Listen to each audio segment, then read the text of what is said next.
Alright. Now, welcome to our new discussion on Earth and Life Science.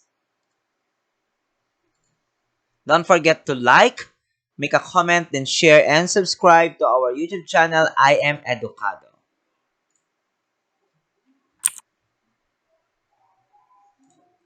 Welcome to Lesson 13, Earth and Life Science. And the topic is all about geologic time scale. So, ano nga ba ang ibig sabihin ng geologic time scale natin? Again, this is Sir Arnold from SDO Antipolo. So when we say geologic time, it's a really long discussion and really long history. Motion pictures are generally projected at 32 frames per second. Therefore, kung titingnan natin yung frames or kada image sa screen nito, split second lang siya. Now, itong mga image ito, pagdating sa topic natin, ganun din halos. Let each frame represent 100 years. Start a movie at present and go back in time. Kasi kung gagawin mo yon, ganun kahaba ang usapin tungkol dito sa geological time. The Declaration of Independence would show up 1 out of 16 of a second into the movie. Yung the Christian era would be 3/4 of a second into the movie. The most recent Ice Age movie would be 7 seconds into it. The movie would run about 6 hours before we got to the end of the Mesozoic era. We'd have watched the movie for about 2 days to see the beginning of the Paleozoic era. The whole movie to the beginning of geologic time on Earth would be approximately 16 days long. So, ganon katagal kapag nilagay natin ang usapin sa geological time. Pero, I will try na paikliin ito para mahigit nating maunawaan. So, when we say geologic time, there are two ways to relate time in geology. We have the relative and chronologic. Pag sinabi nating relative, placing events in a sequence based on their positions in the geologic record. Again, relative, pinag-uusapan dito yung placement ng mga nangyari o yung pagkakasunod-sunod.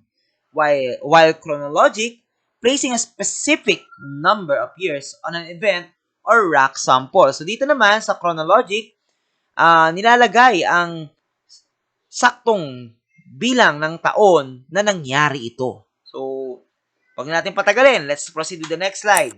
So, when we say geologic timescale pa rin, it's a combination of the two types ng age determinations. Again, may relative at meron ding chronologic. Geologic time and the geologic column are developed using logical rules to establish relative sequences of events. Meron tayong superposition, cross-cutting relationships, original horizontality, then lateral continuity. Then, i-add pa natin yung new information is obtained and data is refined. The use of fossils for correlation and age determination is really important. Numerical dates attached to strata after the development of radiometric techniques, still being refined as more information becomes available. Ito isang example ng geologic timescale na 1:2. Pansinin po dito sa ating timescale na sa kada isang event may dalawa na nagaganap. So kagaya nito nasa baba natin, meron tayong Precambrian. Yan, Precambrian epoch na yan.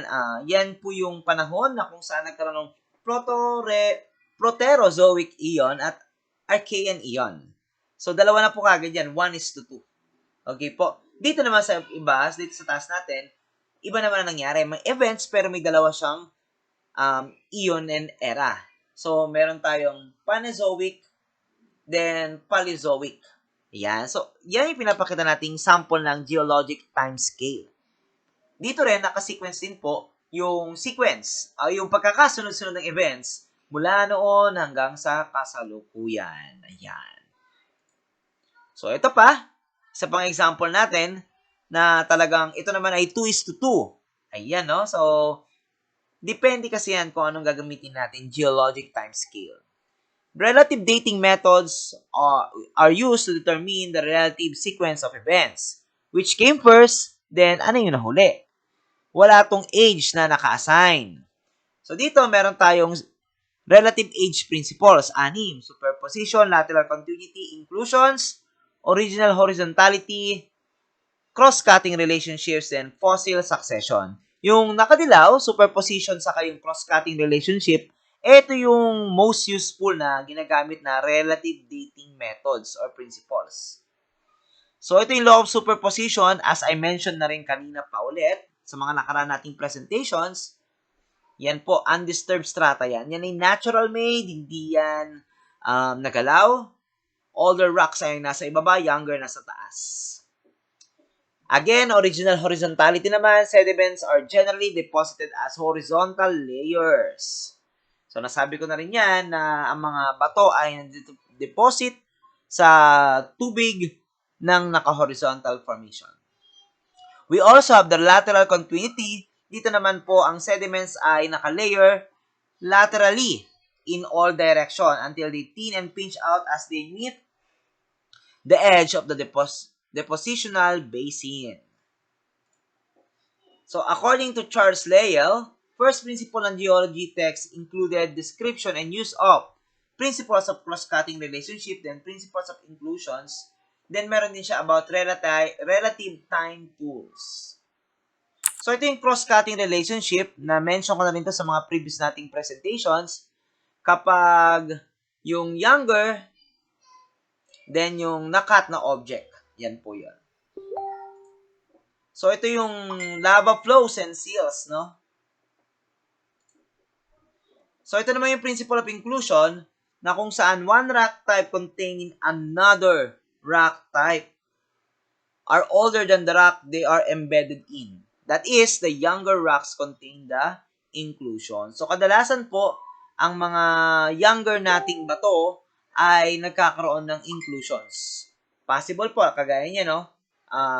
Nagkakaroon siya ng sand, yung kaya siya naging sandstone, kasi nga nahaluan siya ng inclusions ng iba pang embedded materials. So, ito yung faunal and floral succession naman. Dito, yung mga fossils ng mga halaman at hayop ay nag-group succeeding one another through time. So, meron tayong correlational, relating rocks in one location to those in another using relative age, stratigraphic principles. Meron tayong faunal, superposition, lateral continuity, and cross-cutting. Ito yung mga unconformity surfaces. Ito yung nagre-represent ng pinakamatagal na uri ng mga rocks or kung ano man. Ito yung panahon na hindi pa na-deposit ang mga bato. At ano lang sila, nasasabay lang sa erosion or simple erosion. In hiatus, the gap in time represented in the rocks by an unconformity. At may tatlong uri to. Angular unconformity, non-conformity, then disconformity. Ito yung disconformity. As I mentioned, yung surface ng erosion between parallel sedimentary rocks bed of differing ages. Ito naman yung angular conformity. Erosion siya, erosional surface, tilted. Yan, tilted naman siya. Makikita naman sa image natin na tilted ito. Then another is yung non-conformity naman, erosional surface on igneous or metamorphic rocks which are overlain by sedimentary rocks naman. So dito, yung igneous saka yung metamorphic rocks ay natatabunan ni sedimentary rocks. Ito naman yung simple breakout into groups and discuss the sequence observed here.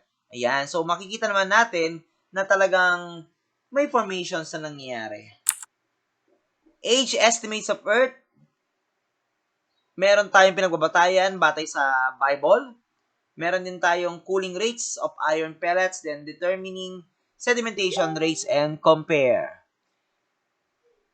Sometimes the age of the ocean is based on its salinity. Then age estimates were off by billions of years, some were more off than others. So again, estimation lang po na nangyayari na nagagawa natin, no? We cannot determine the specific age na meron para dito. Then, absolute dating methods. Sasabi ko na rin to last time. We have the radioactive decay sequences, decay, and the half-life.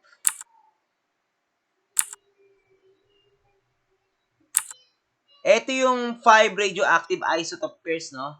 Etong limang to, uranium-238 with a daughter of lead-206, uranium-235, lead-207, thorium-232, then lead-208, rubidium-87, strontium-87, potassium-40, and argon-40.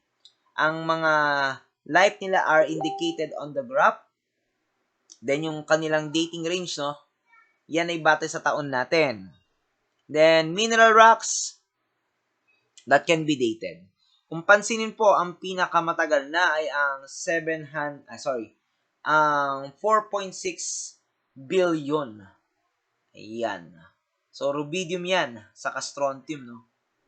So, yan ay makakita ka ng mga potassium feldspar whose metamorphic or igneous rocks. Radioactive and 3-ring dating methods po. Carbon-14 dating is based on the ratio of C14 to C12 in an organic sample. Meron tayong 70,000 na less than samples na nabavalid. Then, living things take in both isotopes of carbon. When the organism dies, the clock starts. Ganun po yan. Then, method can be validated by cross-checking with 3 rings. So, ito, napakita ko na rin ito kanina sa pang-example ng radioactive decay. So, meron tayong patterns and change na nagaganap. We have the Walther's laws. Itong Walther's law na to, para sa kanya, vertical sequence is repeated by the horizontal sequence. Kung anong ginawa doon ng vertical, ginagawa rin daw ng horizontal sequence.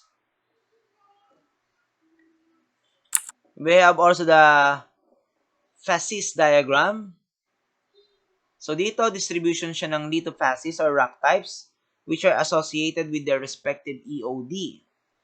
Biophases are similar but refer to the fossils rather than rock type. Ayun. So, mas focus nila ang mga fossils. Eustacy, relative sea level, and relative position of lithophasis.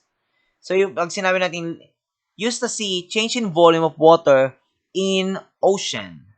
Yan. Pagbabago ng volume ng tubig sa dagat or karagatan.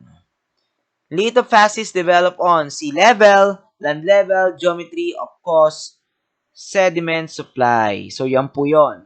Sa Veil curve naman, kapag nakita po natin na yung attempt at global correlation of lithologies for better production of petroleum resources. Rock designations, of course, rock units called lithostratigraphic units. Yan. So, maraming ginagamit yung units para sa pag-determine sa bato. Formation, mappable lithostratigraphic unit. Meron siyang locomotion for identifying the type section. Has a rock designation describing the lithology. Sometimes not all the same lithology. Groups are composed of several formations. Members are distinctive units within a formation. Groups is largest and contains formation and members. So, groups ang pinakamalaki, no? Formations are next and contain members.